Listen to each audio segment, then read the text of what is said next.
तेनालीराम की कहानी।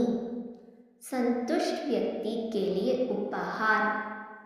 तेनालीराम की बुद्धिमत्ता और वाक्यपटुता से महाराज कृष्णदेव राय सदा प्रसन्न रहते थे और समय समय पर तेनाली को भेंट प्रदान किया करते थे।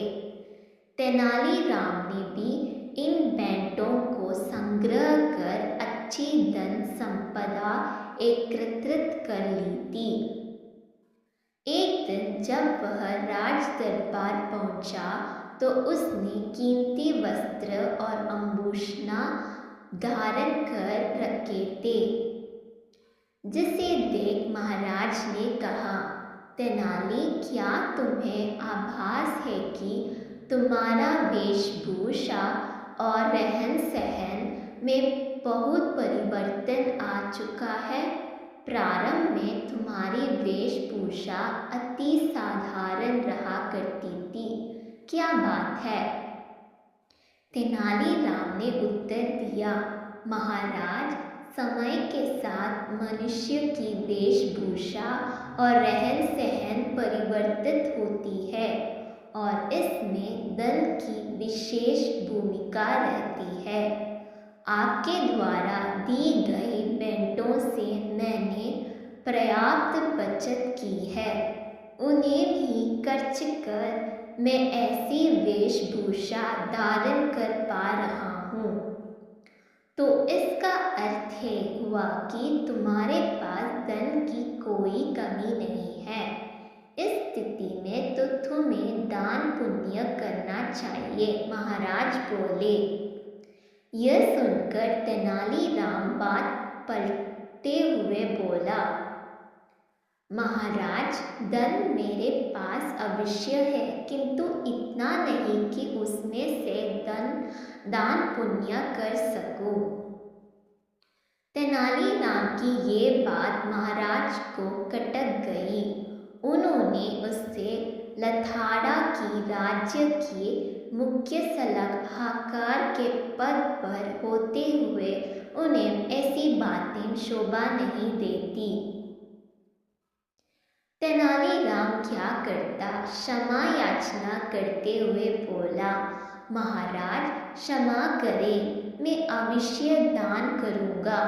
आप ही मुझे बताइए कि मुझे क्या दान करना चाहिए। महाराज ने उसे एक भव्य भवन का निर्माण कर दान में देना का परामर्श दिया। तेनालीराम ने महाराज के परामर्श पर अपनी स्वीकृति दे दी। उस दिन के बाद से तेनालीराम भव्य भवन के निर्माण में जुट गया। कुछ माह में भवन निर्मित भी हो गया।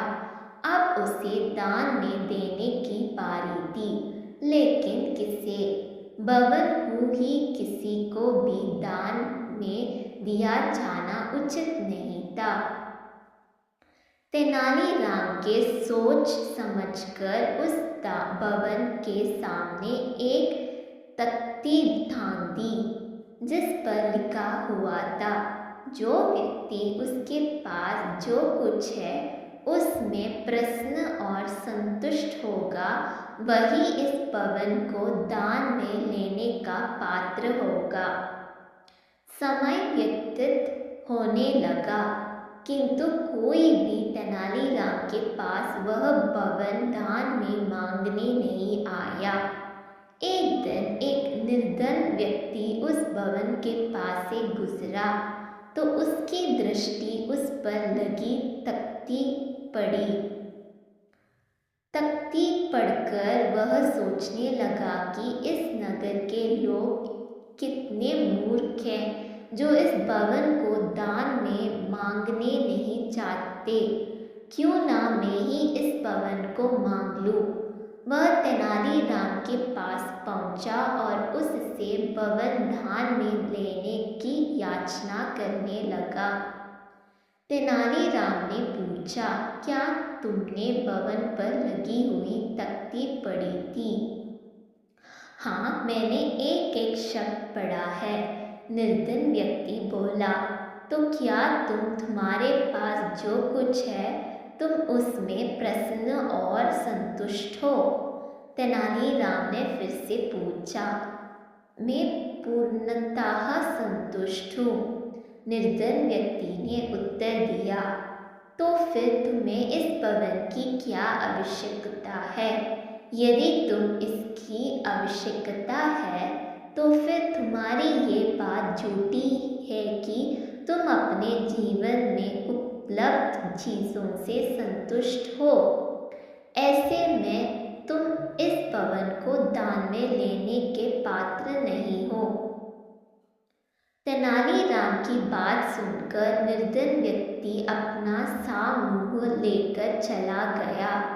उसके बाद कभी कोई उस भवन को दान में मांगने नहीं आया।